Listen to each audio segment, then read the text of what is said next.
Ya, saya lanjut bagian firman Tuhan hari Kamis kemarin. Ya, saya sengaja sebenarnya berlama-lama di Roma pasal 7 ini karena untuk mengetahui bahwa kita sungguh-sungguh perlu menghidupkan roh yang ada di dalam diri kita.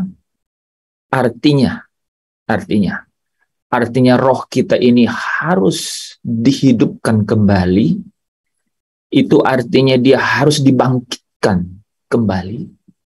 Dan itu artinya ada karya yang harus melakukan itu. Karena saya dan saudara tidak punya fasilitas atau kemampuan untuk sampai ke situ. Roh ini harus kemudian kita kenali, ya, dan akhirnya harus menjadi kendali di dalam kehidupan kita. Nafsu jahat atau hawa nafsu, ya, epitomia, ya, itu Paulus bilang, aku tidak tahu. Jadi aku tidak tahu itu tidak berarti dia sungguh-sungguh tidak tahu. Dia mau bilang begini, ya aku tidak tahu lagi. Dia tahu tapi dia tidak punya kuasa mengendalikannya. Ada dua sikap terhadap ini. Pertama adalah ikut seperti mainstream atau ikut aliran arus utama, gitu ya. Ya, mengalir sajalah begitu, ya. Artinya seirama dengan hikmat dunia. Ya. Karena hanya dari hikmat dunia dan ada hikmat Allah. Seirama dengan hikmat dunia atau filsafat dunia. Tetapi hal yang lain adalah menjadi gusar gitu. Dan tidak tenang karena tidak nyaman begitu. Kenapa tidak nyaman? Karena memang lagi tidak seirama begitu. Nah, saya bersyukur dan saya yakin setiap orang percaya menjadi bersyukur dengan curhatnya Paulus di Roma pasal 7 gitu ya. Karena Roma pasal 7 ini sebenarnya sesungguhnya tidak semata-mata mengenai hukum Taurat gitu ya. Tetapi ini adalah laboratorium bagaimana jiwa, ya, memberikan respon terhadap kodrat anggota-anggota tubuh yang di dalamnya ada dosa, kuasa dosa, ya, kuasa dosa. Dan bagaimana melihat keadaan roh manusia yang mati, yang katanya roh itu penurut, daging lemah, saudara. Nah, setiap hari, baik itu di dalam keadaan yang tertekan maupun di dalam situasi yang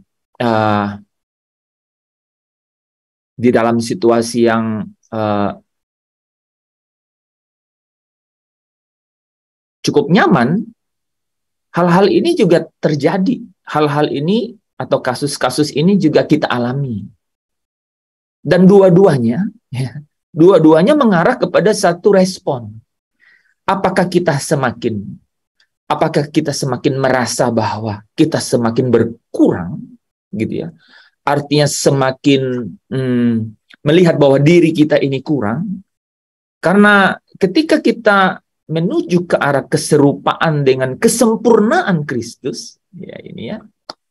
Jadi ketika kita berjalan ke arah keserupaan terhadap kesempurnaan Kristus, nah, itu kata-kata kesempurnaan Kristus itu menjadi bagian yang penting, karena bagian itulah yang diterjemahkan dalam diri kita pengudusan kita.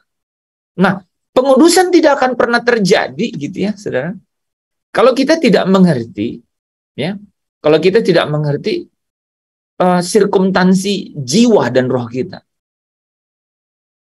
tidak mungkin. Nah, untuk itulah, sebelum perjalanan itu, ya perjalanan rohani atau perjalanan pertumbuhan rohani itu dimulai, ada dua hal kan yang benar-benar dipastikan harus terjadi, yaitu apa? Dimeteraikan dengan Roh Kudus, dan kemudian apa?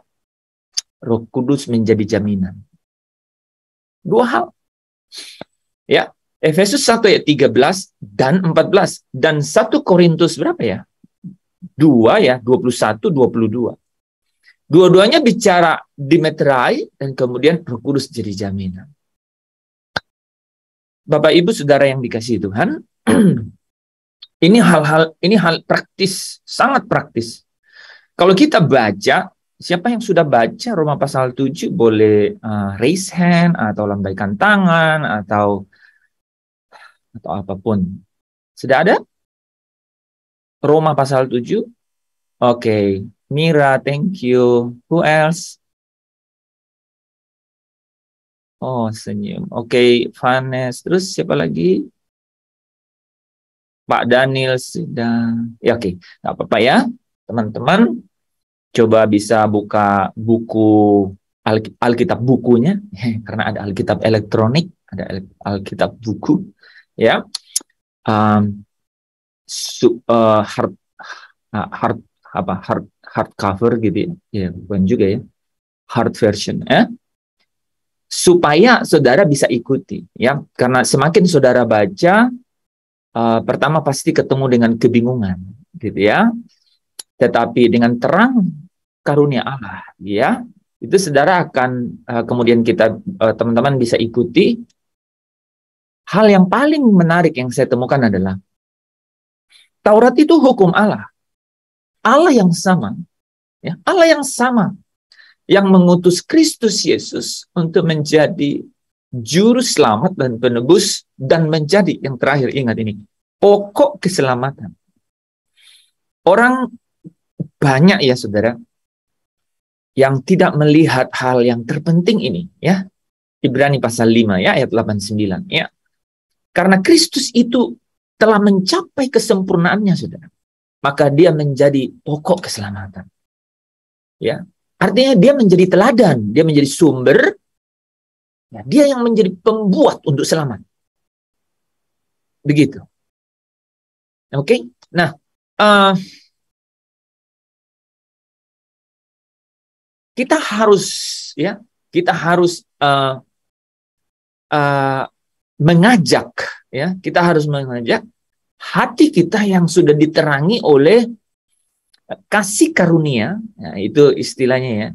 Jadi hati kita yang sudah diterangi oleh kasih karunia itu artinya apa sih? Artinya bukankah kasih karunia itu adalah anugerah begitu ya? Jadi hati kita yang terangi kasih karunia artinya Roh Kudus itu telah dimeteraikan di dalam diri kita, gitu. Ya, inilah yang akan membuat kita apa? Ini yang membuat kita insaf akan dosa dan kemudian confess, mengakui dan kemudian percaya, gitu ya. Oke, kita mulai ya teman-teman. Tadi malam, hari Kamis malam ya, kita sudah mulai dengan Roma pasal 7 ayat 1 sampai 7. Saya ingin mengulang kembali sedikit ya, supaya teman-teman yang belum ikut kemarin, karena kalau nggak salah cukup banyak yang ikut kemarin ya. Karena ayat 4 sampai ayat 7 ini menjadi landasan. Jadi landasan yang kemudian nanti kita akan lihat di ayat 8 sampai 20 itu kelihatan ada hal-hal yang kemudian sudah mulai disimpulkan gitu ya. Oke, teman-teman, di sini dikatakan bahwa kamu itu bukan milik kamu lagi. Jadi di sini memang hanya Taurat yang datang sebelum Yesus datang. Ya, dari Allah secara sah sejak Adam sampai Musa, walaupun mereka tidak berbuat dosa atau pelanggaran sama seperti Adam melakukan pelanggaran, tetapi mereka ada di bawah hukum perbudakan akan dosa itu. Mereka tidak tahu mereka berdosa apa enggak loh. Enggak tahu. Gitu. Tapi setelah Taurat datang, itu ada dinamika, ya, dinamika di dalam kehidupan manusia yang menjadi berbeda. Saudara, hal ini menjadi penting karena apa? Kemenangan rohani itu sama sekali tidak terkait langsung dengan kesuksesan jasmania. Itu sama sekali tidak ada kaitannya, saudara. Gitu. Saling mempengaruhi tidak sama sekali, saudara. Ya, kalau Allah sampai mempergunakan, ya, kematangan rohani menjadi, ya, muncul atau tampak di dalam, ya, kesuksesan secara jasmania, maka Allah mempunyai rancangan, ya, Allah mempunyai pekerjaan, gitu ya, untuk kemudian saudara dan saya atau orang-orang yang memiliki kematangan rohani itu menjadi utusan, ya. Jadi dia tidak punya saling ketergantungan atau saling mempengaruhi, ya. Nah, untuk itu saudara, jangan pernah menilai, gitu ya, jangan pernah menilai bahwa secara kasat mata atau dapat dilihat dengan mata telanjang, begitu ya, mengenai keberhasilan, gitu ya, atau kemapanan atau kecukupan, begitu ya, atau kesuksesan seseorang adalah gambaran dari kematangan rohani. Sama sekali tidak ada kaitannya, ya.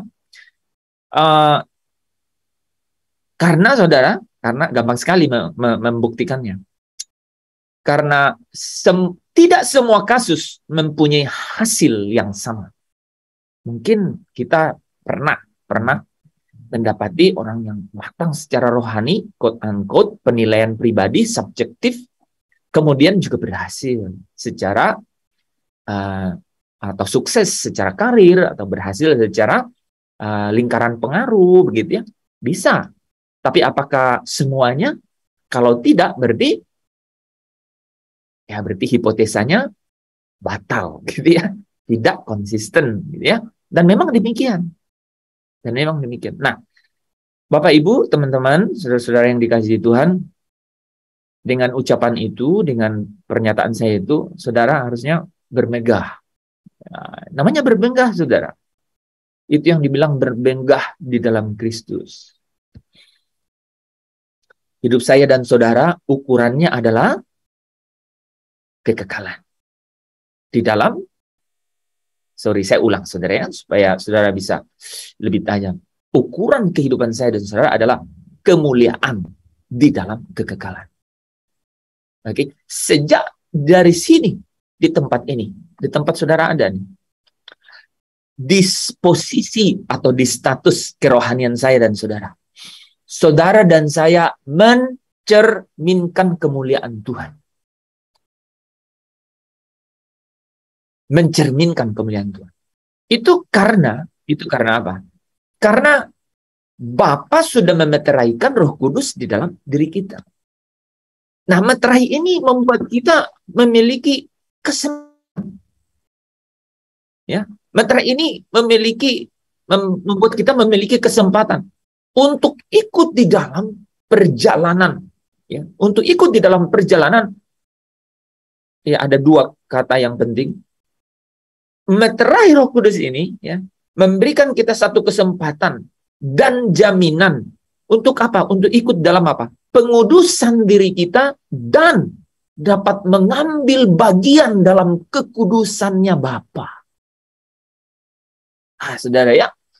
Jadi dan ketika saya mengatakan pengudusan, itu artinya kita dipisahkan dari irama dunia ini. Dan irama dunia ini itu artinya apa, saudara? Itu artinya persahabatan dengan dunia ini. Nah, di pengudusan dari hari ke hari atau proses pengudusan itu dari waktu ke waktu, ya, saat ke saat, itu pasti pekerjaannya mengenai ku telah mati dan tinggalkan cara hidupku yang lama. Selalu. Selalu. Mungkin ada yang lamanya itu puluhan tahun yang lalu, gitu ya. Mungkin ada yang lama itu karena hanya beberapa waktu yang lalu, tetapi kemudian memang sering sekali, kemudian memiliki frekuensi yang sering, begitu. Tapi selalu mengarah atau punya polarisasi ya, kepada kita dipisahkan dari keadaan itu. Nah, prosesnya di dalam kehidupan kita sehari-hari itu tidak mudah. Saudara nggak usah desperated ya, atau jadi kurang semangat ya, atau jadi padam begitu ya. Karena Paulus bilang, aku tidak tahu gitu. Sebenarnya aku tahu, tapi aku tidak punya kemampuan untuk mengendalikannya.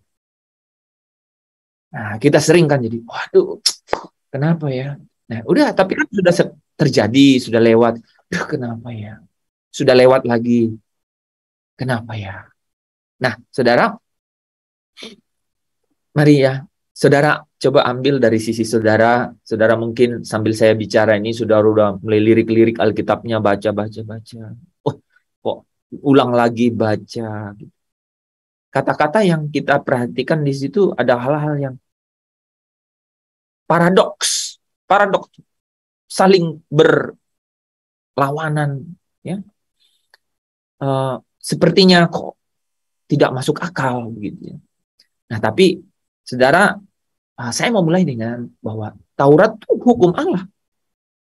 Jadi kalau kita sekarang ini kemudian memakai hukum Kristus untuk kita kemudian teliti atau coba gitu ya. Coba itu bukan exercise, eksperimen itu percobaan gitu ya. Atau kemudian mencobanya gitu ya dalam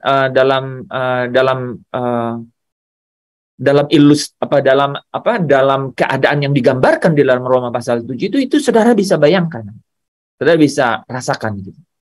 Kenapa ya kalau kan begini, hukum Kristus berkata apa? Hukum Kristus.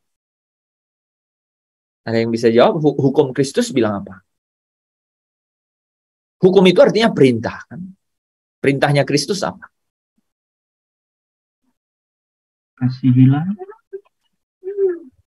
Kasihilah Tuhan Allahmu dengan segenap hati. Kasihilah Tuhan Allahmu dengan, kan itu hukum Taurat. Dan ada dua. Iya, itu hukum Taurat kan? Kan hukum Kristus yang paling kita kenal itu kan hukum kasih. Hukum kasih. Hukum kasihnya hukum perjanjian yang baru, iya. Tapi perintah Kristus yang paling kita tahu apa? Hukum yang terutama dan yang utama ialah kasihlah Tuhan Allahmu dengan segenap hati dan kasihlah sesama manusia seperti aku mengasihimu. Hukum inilah hukum yang terutama dan yang utama. Oke, itu artinya apa? Nah, teman-teman biar pendek ya. Hukum Kristus itu atau perintah Kristus itu yang paling kita tahu adalah jadilah murid Kristus. Ya. Jadilah murid Kristus. Dan yang kedua apa?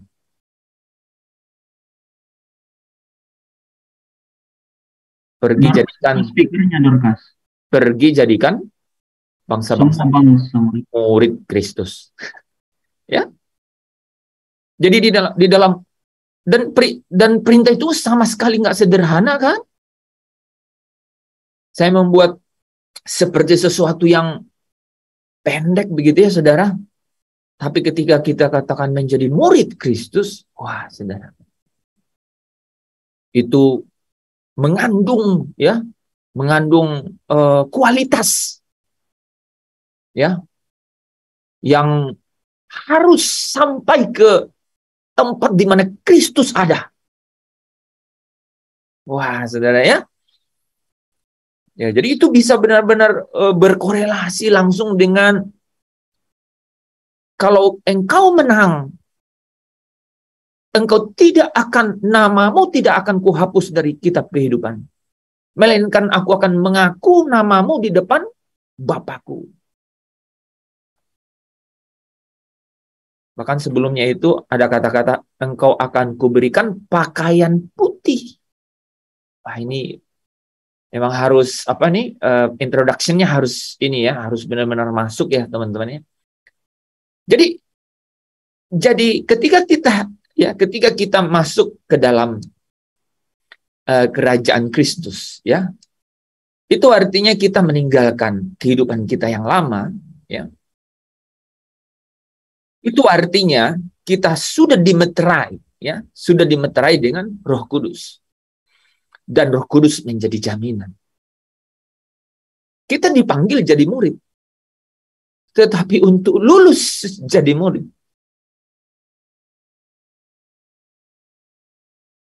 itu perjalanannya panjang.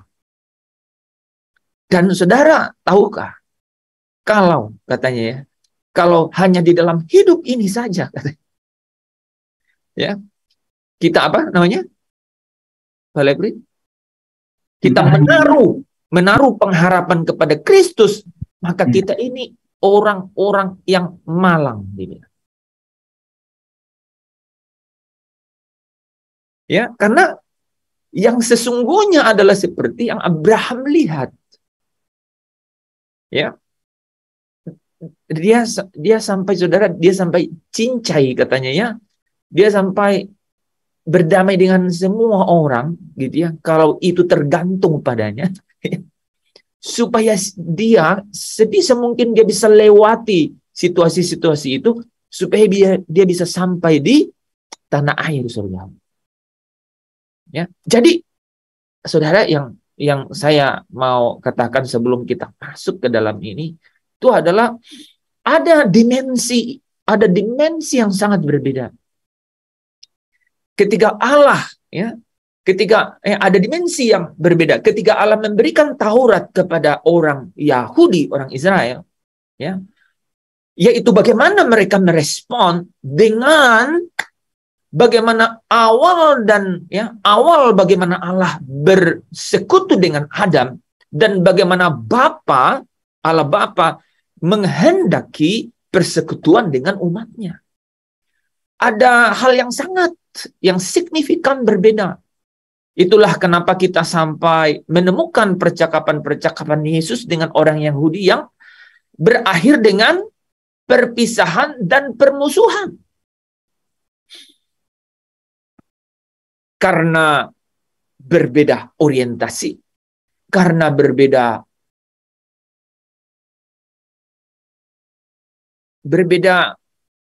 bukan hanya cara pandang, tapi benar-benar berbeda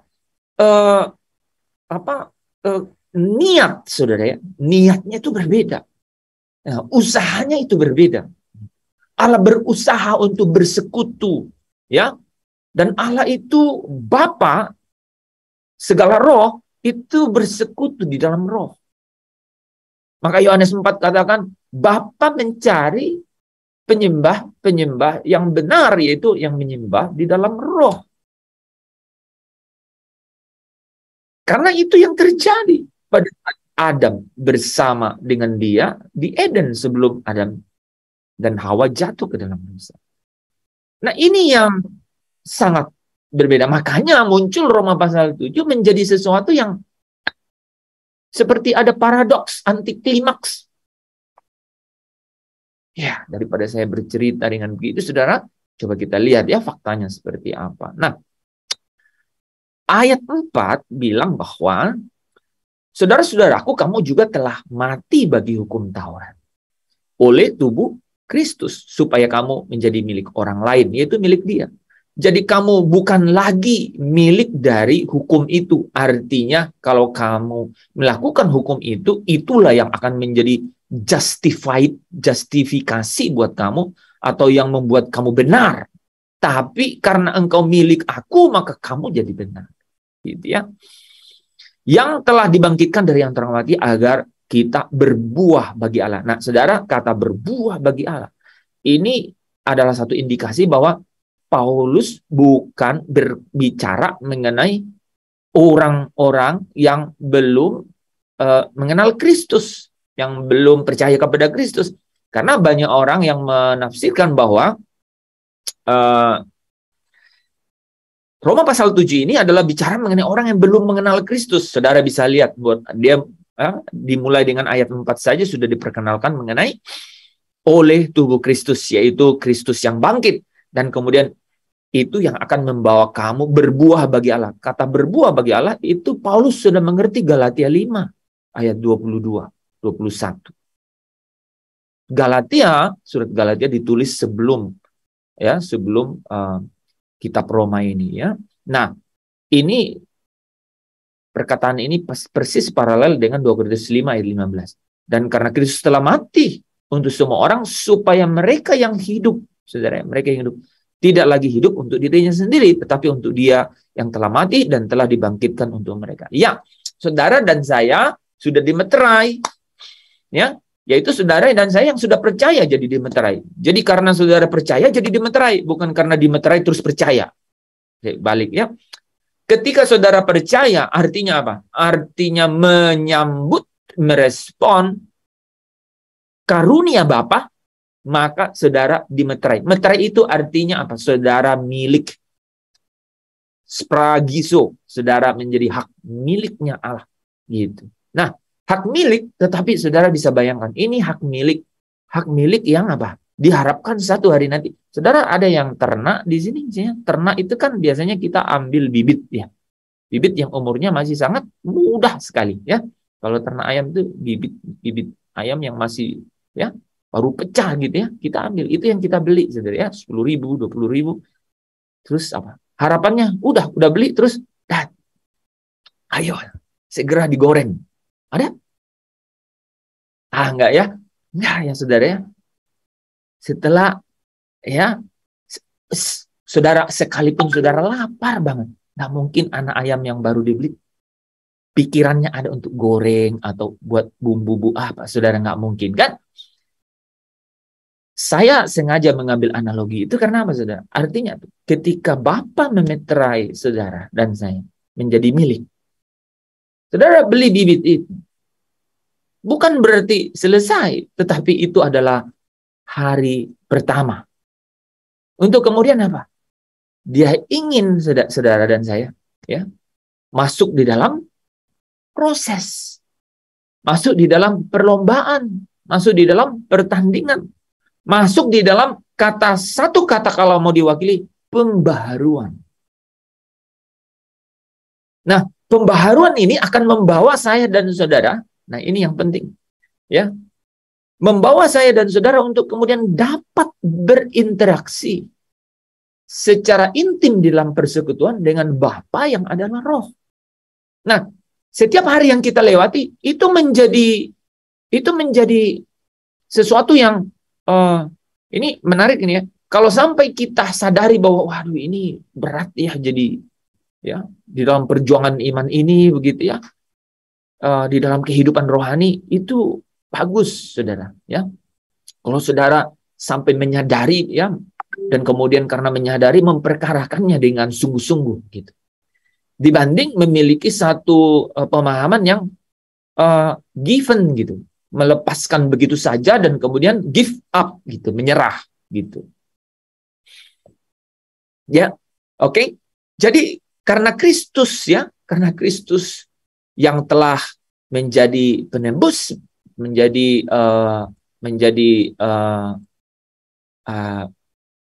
pendamai kita dengan Bapa, kita dimeterai, kita dikaruniai, kita dimeterai menjadi orang yang siap masuk di dalam perjalanan murid supaya lulus. Jadi saudara dan saya sekarang murid jadi lulus. Nah, di dalam keadaan perjalanan ini, sekarang kita masuk di dalam kelas. Tadi itu saudara kita cuman ya namanya proses orientasi itu. Nah, sekarang masuk dalam kelas sungguhan. Di dalam kelas sungguhan, saudara, kita ketemu Taurat. Hukum Allah. Buat saya dan saudara, harus Taurat itu hukum Allah. Jangan membunuh. jangan mencuri. Itu tidak dihapus.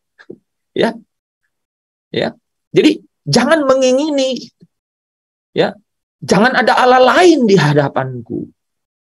Jangan membuat bagimu ilah lain atau patung yang menyerupai apapun di bumi, di bawah, atau di langit di atas. Jangan.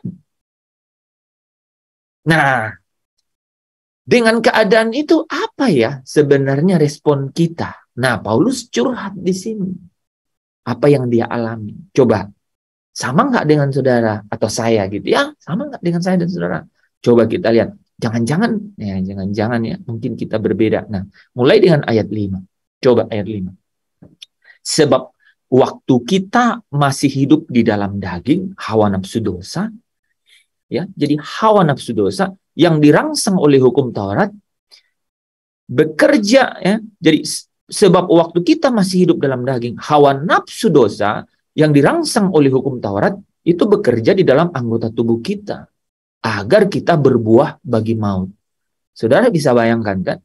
Jadi katanya ini di dalam terjemahan lain, saudara ya, itu sebenarnya lebih menarik karena dia katakan begini nih. Ya.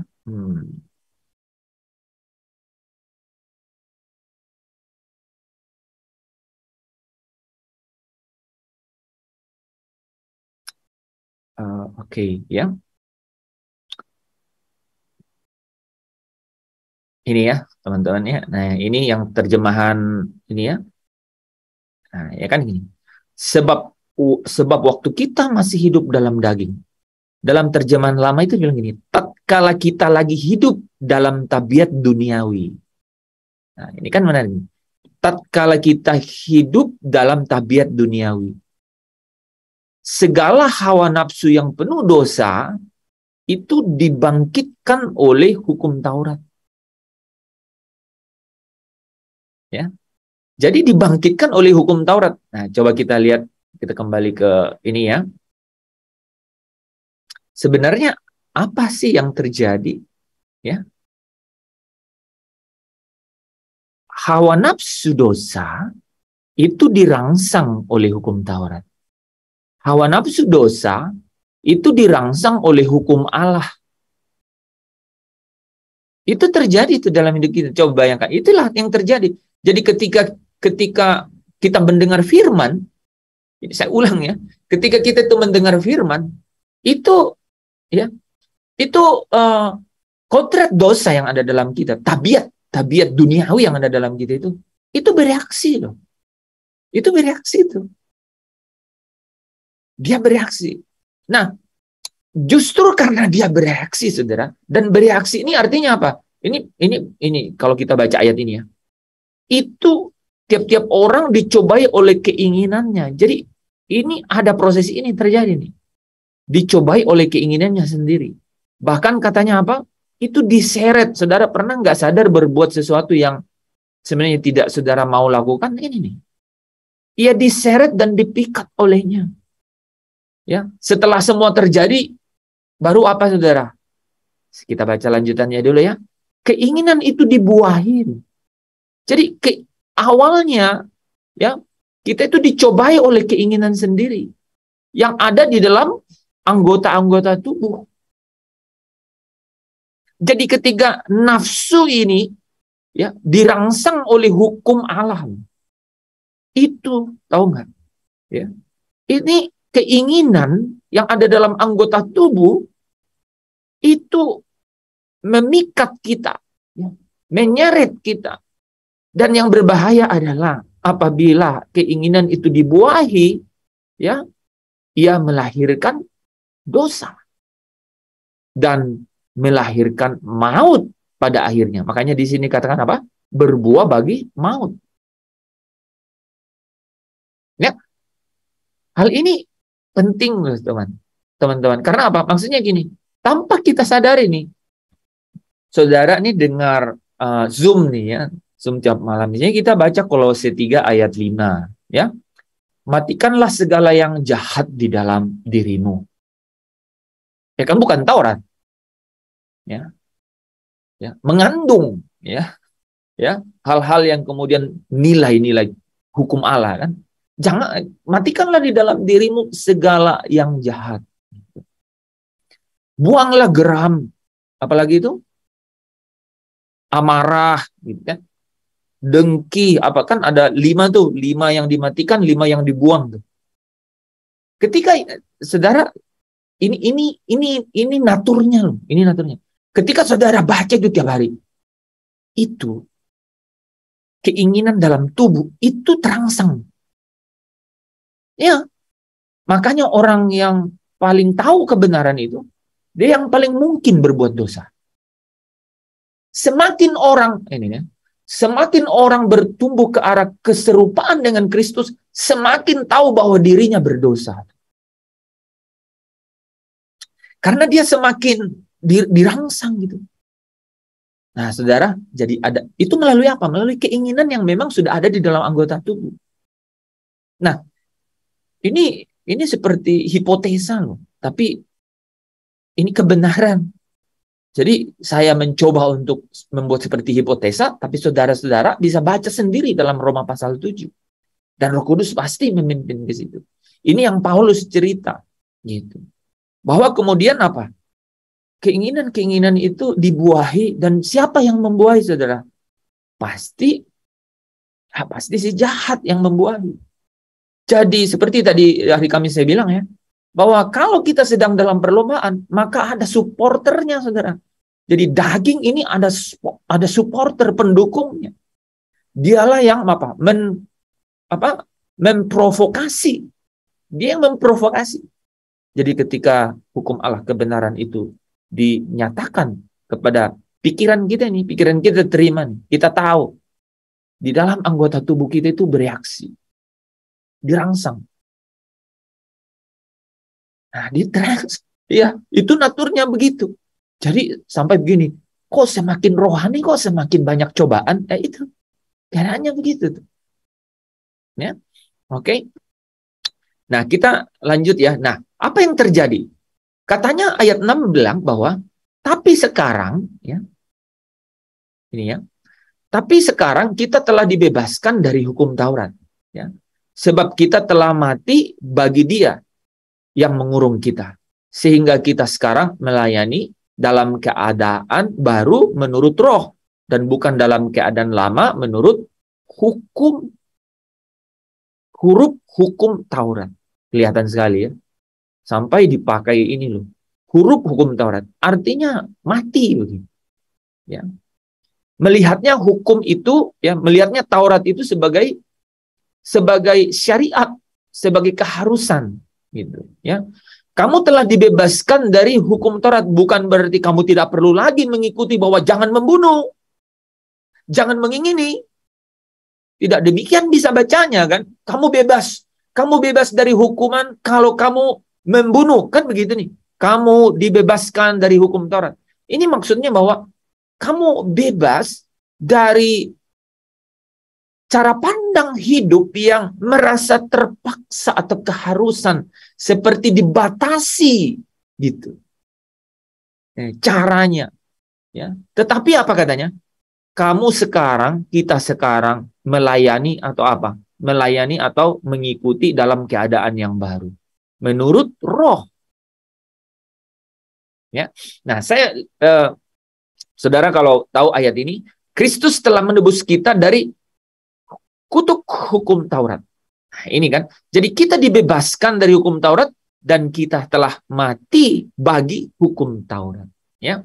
Nah, keadaan baru, ya, setelah kita mati dan dibebaskan dari hukum Taurat, artinya kita dibebaskan atau mati dari cara kita merespon kepada hukum Allah yang apa itu? Yang seperti apa sih? Yang kita lihatnya sebagai keharusan, seolah-olah pembatasan gitu ya. Kita meresponnya dengan cara yang seharusnya gitu, yang seperti Bapa mau. Itu apa? Orientasinya terhadap bagaimana menurutinya dengan apa? Kesukaan gitu.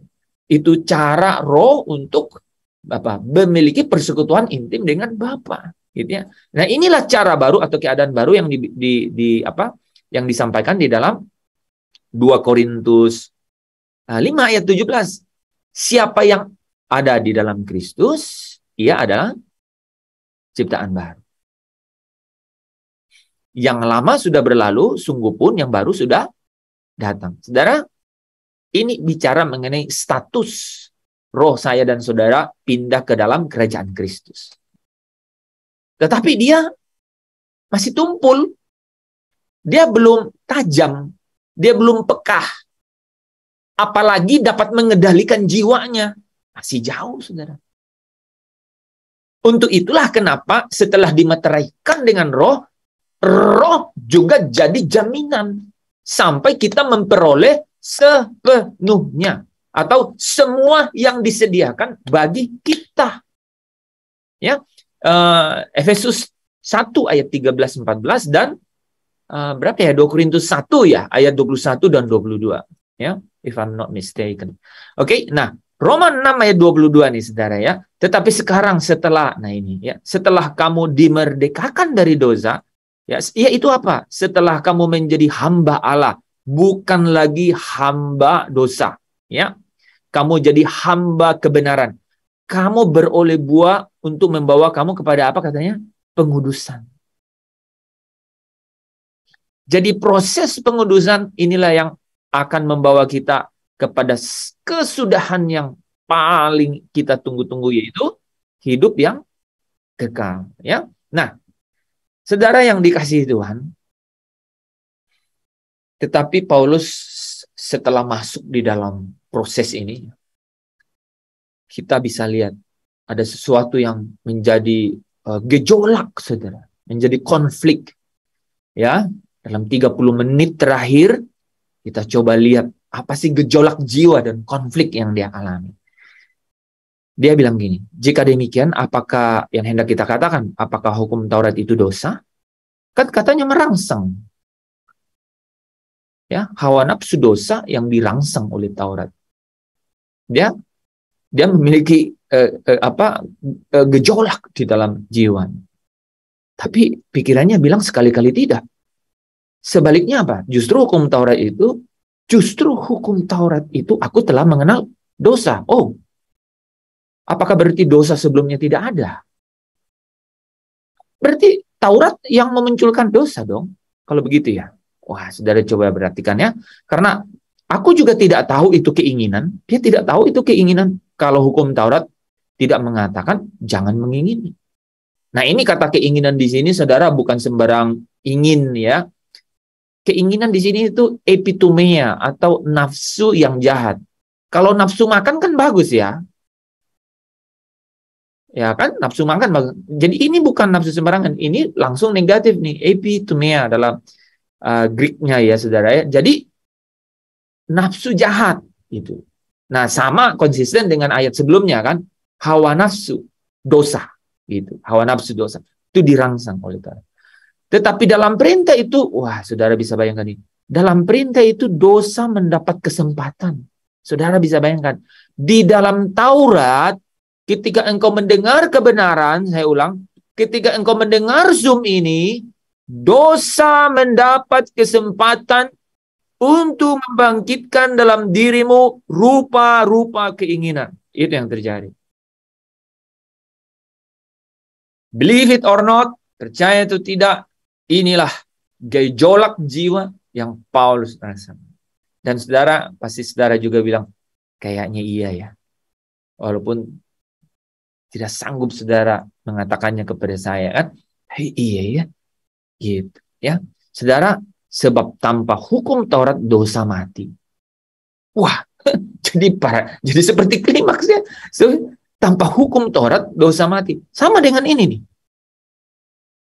Oleh hukum Taurat aku telah mengenal dosa. Is that mean? Apakah itu berarti bahwa ya sesuatu yang kayak ini ya, dosa belum ada, Taurat ada baru ada dosa gitu? No, pasti enggak kan? Dosa hadir di Eden pada saat ular tua itu ya mencobai manusia dan manusia memilih untuk melanggar perintah Allah. Itu dosa lah. Ya, sepanjang Adam sampai Musa, dosa sudah ada. Tapi apa yang hukum Taurat lakukan kalau begitu? Oke, kita lanjut dulu. Dahulu aku hidup tanpa hukum Taurat. Akan tetapi sesudah ada perintah, dosa mulai hidup. Wah, saudara, saya kira ini menarik ya. Taurat seolah-olah jadi instrumen, saudara. Nah, saya mau bilang begini. Itu kan Taurat yang diceritain oleh Paulus. Buat kita umat perjanjian baru. Buat kita umat di akhir zaman ini. Ini bicara juga mengenai perintah-perintah Kristus. Gitu. Bagaimana itu dapat memiliki reaksi dari dalam jiwa dan roh kita, saudara. Ya. Di dalam bagian ini, ya, jika demikian, apakah yang hendak kukatakan, apakah hukum Taurat itu dosa? Sekali-kali tidak. Ya. Kalau tidak ada Taurat, kita nggak tahu, saudara, kalau kita berdosa. Bukan berarti dosa itu tidak ada. Tetapi Taurat, ya, mau mengatakan bahwa ada standar. Ada standarnya Allah. Sehingga ketika ada standar baru itu, ya, di dalam hukum Kristus, dalam hal ini di dalam hukum Taurat di sini, kalau di dalam hukum Kristus itu berarti kesempurnaan di dalam keserupaan dengan Kristus, itu semakin ditelanjangi.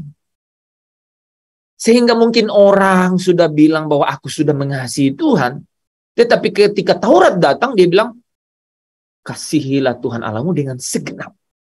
Segenap akal budimu, segenap jiwamu, segenap hatimu, segenap kekuatanmu. Yang orang tidak tahu bahwa itu dosa, Taurat menelanjangi. Itu dosa. Itu meleset. Itu kamu belum sampai pada standarnya Allah. Kenapa di sini dikatakan dengan Taurat aku mengenal dosa? Di dalam Taurat dosa itu hidup.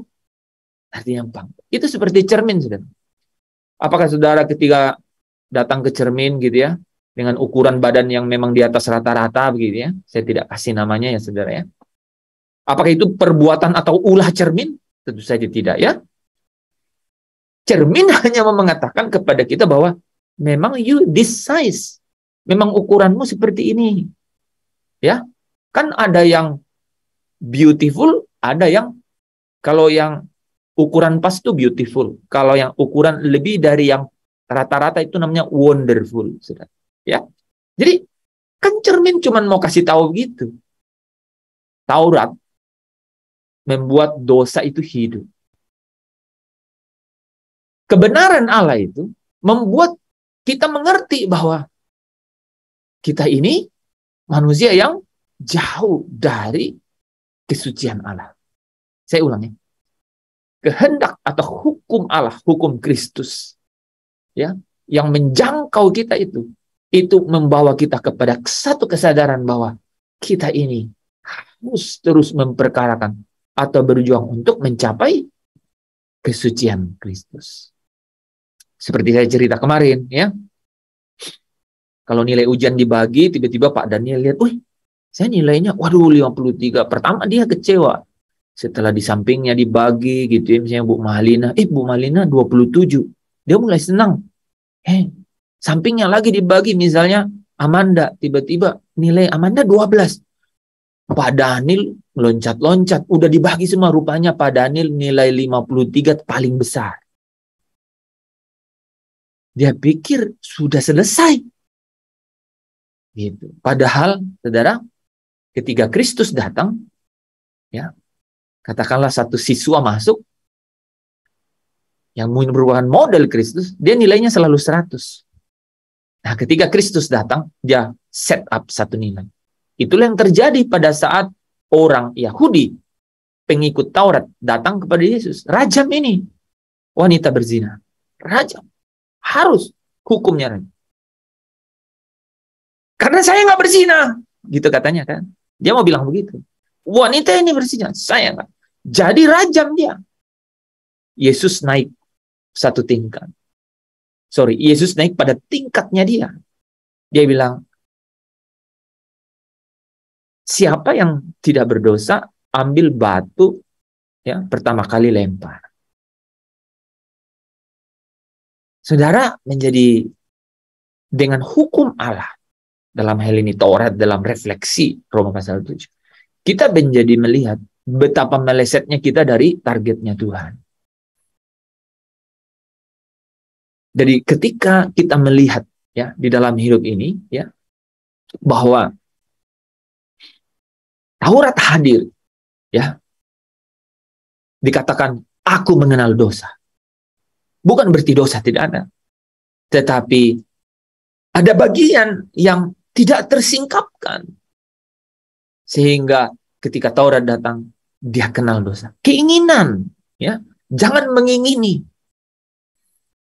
Dia mengerti jangan mengingini itu ketika ini. Jadi fungsi Taurat adalah memperkenalkan kepada kita, saudara, bahwa kita ini orang yang masih jauh dari standarnya Tuhan. Jadi harus punya kesadaran bahwa harus masuk ke dalam proses, harus memperkarakan hal-hal ini setiap hari gitu.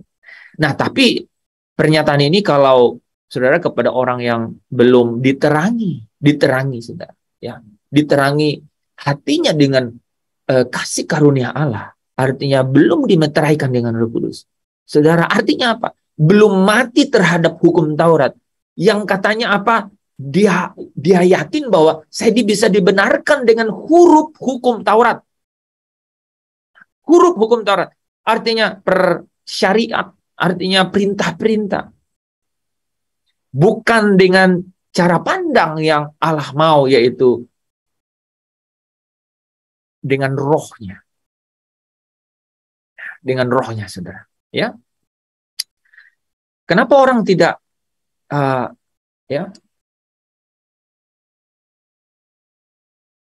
memberontak, saudara? Kenapa orang memberontak seperti orang-orang Farisi, ahli Taurat itu? Kenapa sebenarnya memberontak? Pemberontakan itu, ya, itu refleksi dari tidak memiliki sikap hati bahwa dia itu sebenarnya dikasihi, sehingga orang yang mengasihinya ini ingin menuntunnya untuk menjadi lebih baik. Dalam hal ini Yesus mengasihi korban sempurna dirinya sendiri supaya apa? Supaya dia bisa menjadi yang sulung, saudara, menjadi saudara-saudaranya, menjadi pokok, menjadi teladan, menjadi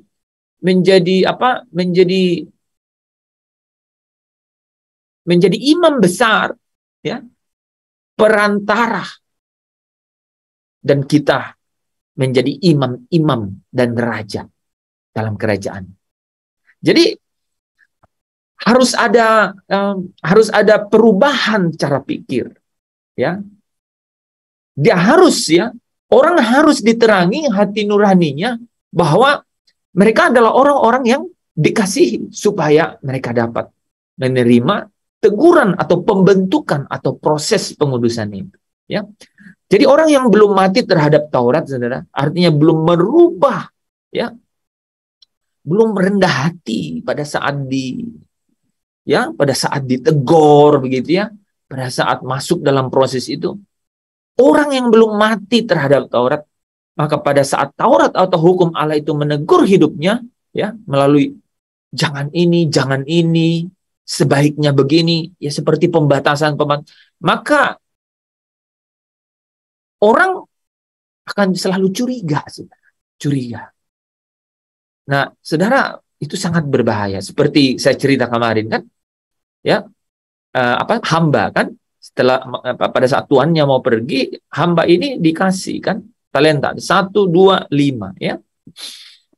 Hamba yang pertama dan kedua mengucap syukur, ya, grateful, memilih untuk be grateful, untuk mengucap syukur, gitu.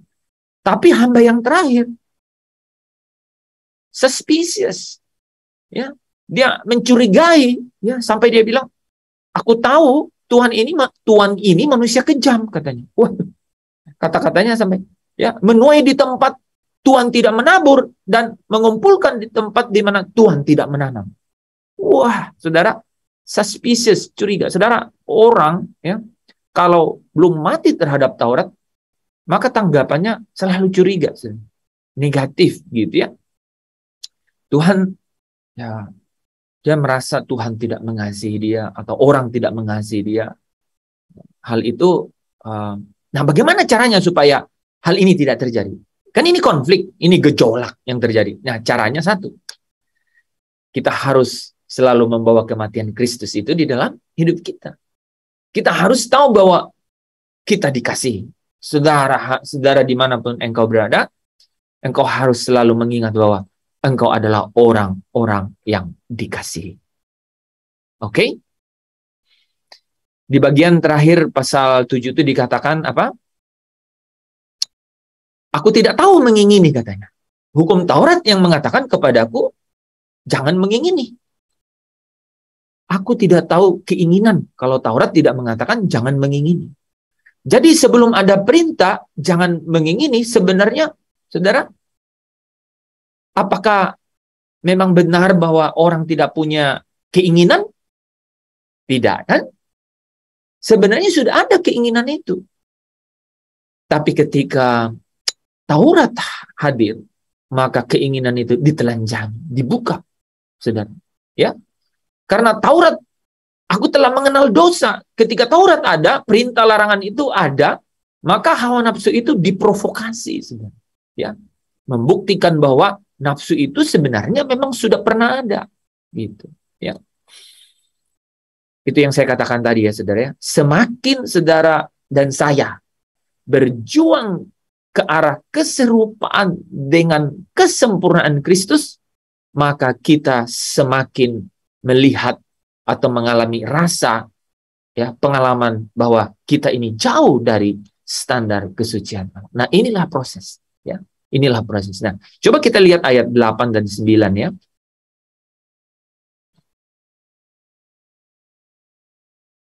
Ayat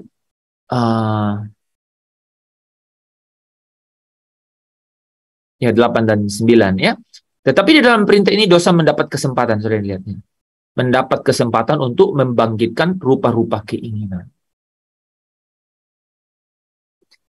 Mendapat kesempatan di dalam diri kita untuk apa? Membangkitkan rupa. Bukan berarti tanpa Taurat kodrat dosa itu tidak ada dalam diri orang percaya. Dari ya kodrat dosa ada di dalam diri, tetapi perintah-perintah Allah ya itu membongkar dosa itu yang sebenarnya ya.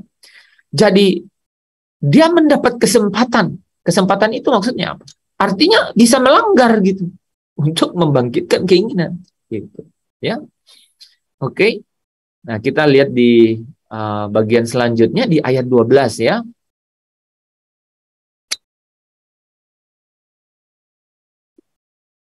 Sebaliknya aku mati. Nah, ini saudara ya, dari sini ya. Dahulu aku hidup tanpa hukum Taurat. Akan tetapi sesudah datang perintah itu, sesudah Taurat, sesudah hukum Allah itu ada, dosa mulai hidup. Dan yang menarik, aku mati. Karena dia belum mati terhadap hukum Taurat. Tapi kalau saudara dan saya ya merubah cara ya merespon kepada kasih Allah dan perintah Allah, artinya membawa diri saudara masuk ke dalam apa? Menanggapi dengan hidup di dalam roh, itu menjadi berbeda. Ya. Dan perintah yang seharusnya membawa kepada hidup ternyata bagiku justru membawa kepada kematian. Saudara bisa bayangkan. Taurat yang harusnya membawa kepada hidup katanya membawa kepada kematian. Maksudnya apa? Ya maksudnya itu. Kalau dia melekat pada pemahaman bahwa ini adalah keharusan dan saya harus taat kepada setiap perintah-perintah ini. Dan kalau saya taat terhadap perintah-perintah ini, maka saya selesai. Mati, huruf yang mati. Bukan sesuatu yang hidup, yaitu roh. Yaitu hubungan. Gitu. Ini contohnya begini ya, teman-teman ya. gue udah transfer ya, bukti transfernya sudah gue kirim. Oke, baik, thank you ya. Kaku gitu saudara ya, huruf. Beda dong dengan telepon dan dan bilang terima kasih banget ya. Tahu nggak waktu itu kalau saya nggak dapat pertolongan dari kamu, ya wah, makanya saya bersyukur banget punya teman seperti kamu gitu ya. Dia melihat hubungan gitu. Dan tahu nggak yang menarik apa? Temannya ini minjamin dia memang karena hubungan. Dan dia sebenarnya nggak mengharapkan dikembalikan. Bayangkanlah orang yang datang tadi. Gue udah transfer ya. Bukti transfer gue udah kirim. Padahal temannya juga sebenarnya nggak perlu tuh sebenarnya dikembaliin. Garing, kaku, huruf hukum Taurat. Padahal temannya itu maunya hubungan. Kira-kira itu analogi sederhananya. Saudara. Makanya waktu Yesus ketemu dengan pemimpin muda yang kaya, dia datang bilang, aku sudah melakukan semuanya. Dia panggil, guru yang baik. Aku sudah melakukan kebaikan. Kau tahu kan baik itu? Ini kebaikan. Gua udah. Yesus bilang, kalau kau belum punya hati di surga, belum bisa datang dan ikut aku untuk menjadi sempurna. Kalau kau tidak sempurna, kau nggak mungkin punya hidup yang kekal. Nggak mungkin pulang ke Bapa yang adalah kesempurnaan itu. Punya dimensi yang total berbeda. Dan saudara, ini bukan hal yang baru. Sejak Adam, Nishmat Chaim itu, Roh Allah yang memiliki persekutuan yang intim itu dengan Bapa di surga. Itulah model the best, very best, model terbaik sesungguhnya yang Bapa mau. Hanya manusia melanggar. Dan ketika Allah memperkenalkan diri melalui hukum-hukumnya, Taurat yang harusnya menghidupkan orang Israel, Yahudi melihatnya seperti huruf mati. Saudara bisa menangkap ya? Amin, saudara. Ada yang saudara tangkap ya? Oke, ada 10 menit terakhir ya, saudara ya. Jadi saudara, dosa, kodrat dosa ya, mulai hidup dan sebaliknya aku mati katanya. Tadi hidup dan aku malah mati. Itu rohnya penurut, saudara. Artinya tumpul ya. Dia mati, dia tidak peka dengan apa yang Bapa mau. Ya.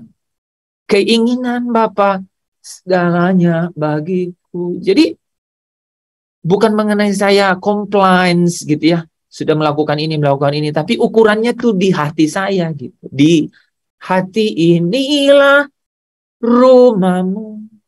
Pernah saudara merasa begitu kan? Kita merasa begitu. Pernah saudara telat, tapi hubungan saudara dengan atasan atau bos atau orang tua atau atasan lah ya, upline gitu, baik.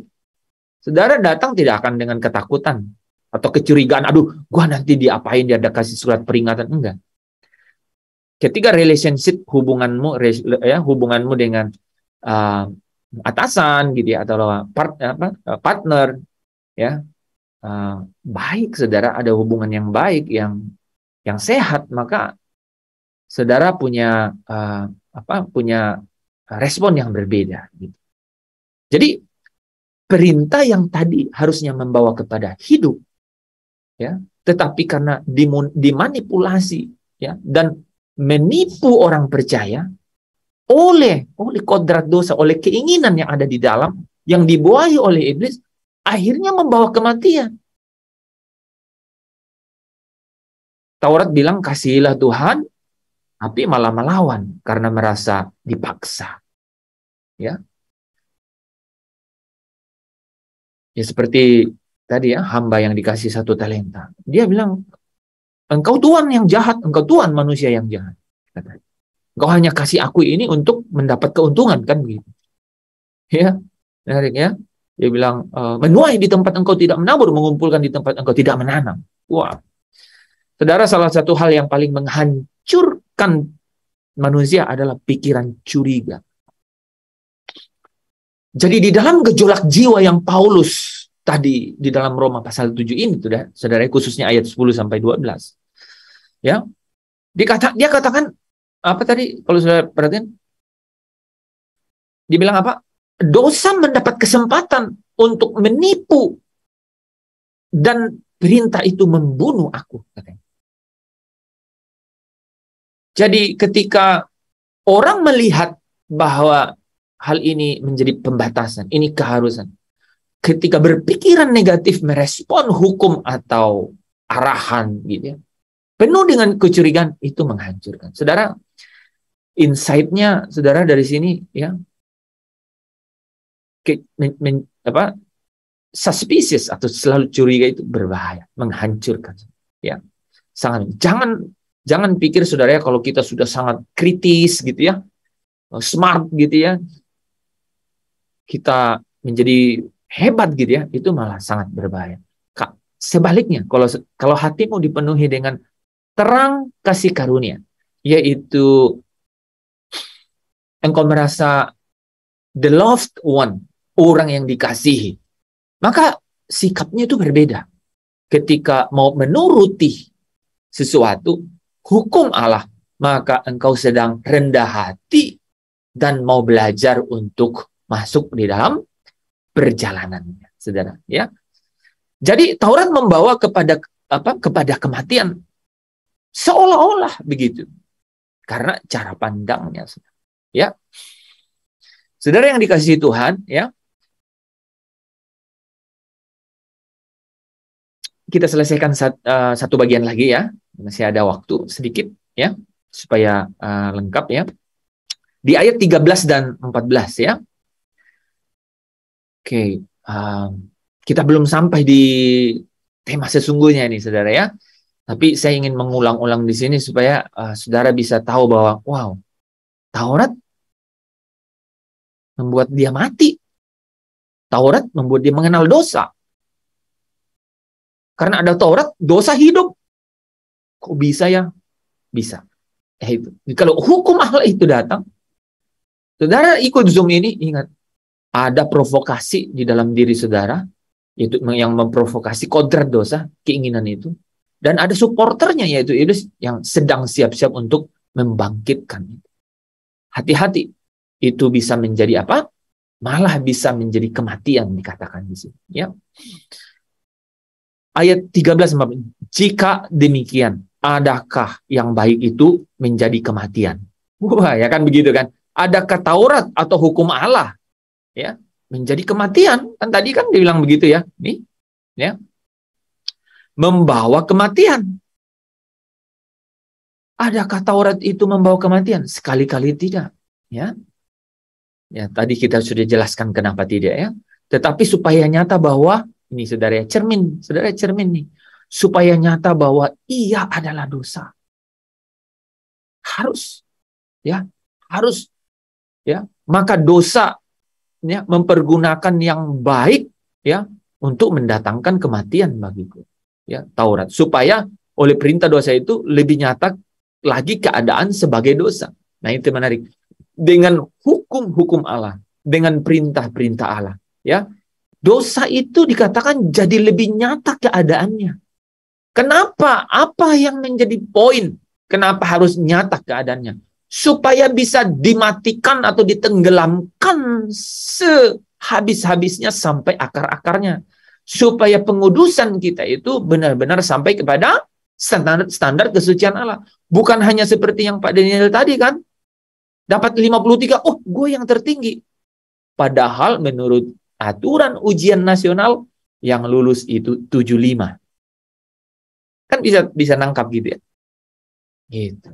Ketika Taurat itu atau hukum-hukum itu datang di dalam kehidupan kita, sebenarnya dia mau memperlihatkan gitu saudara ya, bahwa ini ya, melalui Taurat kita tahu dosa, melalui hukum-hukum kita tahu berapa jauh sebenarnya kita masih meleset dari target keserupaan dengan kesempurnaan Kristus itu. Ya, keburukan dosa itu jadi lebih nyata. Ya, saudara ya, kita ini memiliki sifat kedagingan. Karena apa? Kodrat dosa yang terprovokasi di dalam kita. Natur memberontaknya itu ada. Ya, natur memberontaknya itu. Jadi keinginan daging yang ada dalam tubuh kita ini, itu memang naturnya, saudara gini. Iblis, ini ya, iblis sudah diikat, ya, dia bolos, ular tua Lucifer itu diikat. Tapi saudara tahu, justru dia jadi supporter, dia memprovokasi. Alatnya apa? Kodrat dosa yang ada dalam tubuh kita. Masih melalui dua tangan tapi, ya, tangan kanannya itu siapa? Antikris. Dan anak buahnya si Antikris ada nabi palsu, ya, dan ada roh-roh jahat. Melalui ini dia ya melakukan itu. Nah, saudara, kalau saudara dan saya berusaha melawannya dengan melakukan hukum itu seperti huruf, itu yang menjadi kegelisahan di dalam curhat Roma pasal 7. Jadi cara satu-satunya, ya, adalah bagaimana kita menghidupkan roh manusia kita. Nismat hayim yang Allah berikan kepada kita. Supaya kita memiliki apa? Kesukaan. Nah, tadi Pak Lepri singgung ya. Kesukaan akan hukum Allah. Ya, Mazmur berapa? 1 ayat 2 ya. Aku suka akan Taurat Tuhan dan suka merenungkannya siang dan malam. Jadi bukan rasa terpaksa atau untuk supaya jadi gini loh saudara, bukan ikut Zoom karena kalau nggak enak gitu. Itu kira-kira ya sederhana ya gitu ya. Jadi ikut Zoom itu ya nanti aku ditanyain lagi kenapa nggak ikut gitu ya. Entah orang di sini atau mungkin orang di rumah gitu ya, atau teman yang sudah biasa gitu. Nah itu sederhana saja gitu ya saudara ya. Seolah-olah jadi mati kan, harusnya menghidupkan tapi mati. Berbeda dengan aku suka gitu. Aku lapar dan haus gitu. Aku rindu kebenaran. Karena aku tahu kebenaran itu memberi aku kemerdekaan. Kok bisa? Iya dong. Kenapa?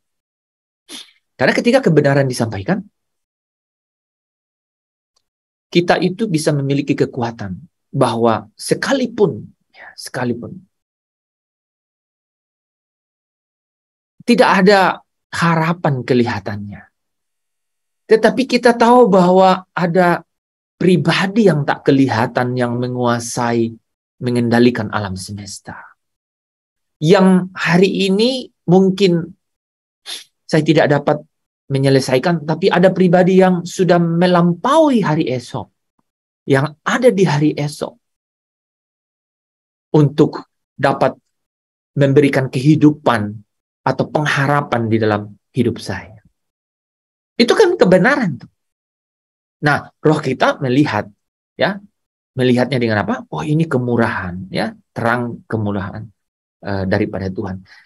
Teman-teman, nanti saya akan lanjutkan, gitu ya, mulai dari ayat 15 sampai 25 ya, masih ada 10 ayat. Disitulah nanti kita akan melihat pergolakan yang sesungguhnya, gitu ya. Ketika Paulus bilang, sebab apa yang aku buat, aku tidak tahu. Saya sampai terinspirasi nih dengan ayat ini karena aku tuh sering tanya, ada orang gitu yang sering tanya, aku nggak tahu gitu, aku nggak tahu. Jadi saya tuh sebenarnya gregetan kok nggak tahu ya gitu. Harusnya tahu gitu kan, harusnya tahu. Tapi saya dapat jawaban. Paulus bilang, apa yang aku perbuat, aku tidak tahu. Tapi dia jelasin kan panjang lebar. Oh, maksudnya dia tahu, tapi dia nggak punya kendali atas apa yang dia perbuat. Kenapa? Karena kuasa dosa, bukan hukum dosa ya. Hukum dosa, hukum maut sudah selesai oleh penebusan Kristus. Tapi kodrat dosa yang ada di dalam tubuh, anggota-anggota tubuh, itu menjadi sesuatu yang dia tidak bisa kendalikan. Nah, tapi nanti di ayat terakhir dia bilang syukur kepada Allah di dalam Kristus. Ini yang saya bilang, kalau kita lihat begini seolah-olah pertandingan yang ini gimana ini menangnya, saudara nggak usah khawatir karena ada Roh Kudus sebagai jaminan. Nah, itu yang kita nanti bahas ya di bagian mungkin 2 bagian terakhir ya dalam perjumpaan Roh Kudus yang menghidupkan dari refleksi cerita Paulus, curhat Paulus ya, gejolak hati Paulus dalam Roma pasal 7. Saya yakin hanya baru sedikit yang saudara bisa dapatkan gitu ya. Paling tidak saudara bisa lihat, kok bisa ya Paulus sampai bilang yang baik itu membawa kematian. Taurat kok bisa membuat dosa hidup? Apa itu maksudnya? Di dalam hidup kita bisa rasakan. Semakin saudara mendengar firman, iblis semakin bergerak ya untuk memprovokasi keinginan-keinginan yang ada di dalam anggota tubuh. Dia tahu itu. Yaitu. Oke? Tetapi ini jawabannya nanti kita akan masuk ke bahwa di dalam diri kita ada meterai, ada Roh Kudus, ada yang sudah dimeteraikan. Tentu saja kemana? Ya ke roh kita. Gitu. Nah, dari situlah kita seharusnya. Tadi Paulus bilang, aku tidak tahu apa yang aku perbuat, aku tidak tahu. Sebenarnya dia tahu. Tapi yang terjadi adalah dia tidak bisa mengendalikan apa yang dia tahu. Jawabannya adalah carilah apa yang dapat mengendalikannya, kan? Dan itu jawabannya adalah roh saya dan saudara harus dibangkitkan kembali, dihidupkan kembali. Dan itu merupakan satu transformasi pembaharuan yang juga terus-menerus. Nah, bagaimana caranya? Itu masih jauh, nanti kita belajar itu. Ya, tapi sepanjang session ini pasti juga saudara sudah bisa mencium-cium ya bagaimana caranya. Terpujilah Kristus. Mari kita tutup dalam doa. Bapa, kami mengucap syukur setiap kebenaran yang boleh Engkau sampaikan dan melalui setiap rasul boleh sampai kepada kami, dan di dalam kehadiran Roh Allah yang hidup boleh membimbing kami Tuhan, sehingga kami boleh dihancurkan setiap pembatas-pembatas dalam ruang jiwa, di dalam roh kami, bahkan sampai ke arah anggota-anggota indera kami Tuhan, dihancurkan supaya dapat sungguh-sungguh mengalami dimensi kebenaran dari setiap firman ini. Karena kami percaya kebenaran itulah yang akan membebaskan. Kami tidak akan terikat tetapi dibebaskan, sehingga pembebasan itu akan menuntun kami selalu kepada sukacita dan damai sejahtera. Terima kasih Bapa. Biarlah Engkau memberkati kami pada malam hari ini. Karena kehadiran-Mu pasti membawa kami ke dalam kemurahan yang luar biasa. Yaitu kami yang dikasihi. Artinya kami yang sedang dipersiapkan Tuhan dari sejak sekarang ini untuk sungguh-sungguh menjadi umat kepunyaan, umat yang akan bersama-sama dengan Engkau di dalam kerajaan-Mu yang kekal. Bapak, Ibu, Saudara, arahkan hatimu kepada Allah dan terimalah berkat. Damai sejahtera Allah yang melampaui segala akal dan pikiran, di dalam persekutuannya dengan Roh Kudus yang nolong, yang menghibur, yang memimpin saya dan saudara ke dalam seluruh kebenaran. Dan sukacita dari Kristus Yesus yang akan melimpahi saya dan saudara dari hari ke hari, mulai hari ini, esok bahkan sampai Maranatha. Sampai Tuhan datang yang kedua kali untuk membawa kita di dalam pesta perjamuan kawin anak domba. Hidup selama-lamanya dalam kerajaan Bapa. Engkau akan menerima mahkota, duduk bersamanya di atas tahtanya. Mulai malam hari ini, Dia yang akan memberkati roti makananmu. Dia akan menjaga engkau di tempat engkau berdiam. Mengirimkan malaikatnya untuk berjaga-jaga di sepanjang perjalananmu, di tempat engkau hidup dengan keluarga, dengan sanak saudara, dengan sekalipun engkau sendiri, engkau tidak sendiri, tetapi ada Roh Allah yang berjaga-jaga bersama dengan. Ada malaikat Tuhan yang bersama dengan engkau. Allah akan memberkati lumbung-lumbungmu supaya setiap engkau memerlukan segala sesuatu, engkau akan dicukupkannya. Allah yang akan memberkati keluar masuk. Allah yang akan memberkati masa depanmu. Berkatnya melimpah atasmu untuk masa depanmu. Allah Israel, Allah Yakub, Allah Abraham, Allah Ishak, dialah yang akan memberkati engkau mulai malam hari ini sampai selama-lamanya. Saudara yang diberkati, bersama dengan saya katakan, amin. Amin. Amin. Terima kasih Om. Amin. Tuhannya berkati. Iya.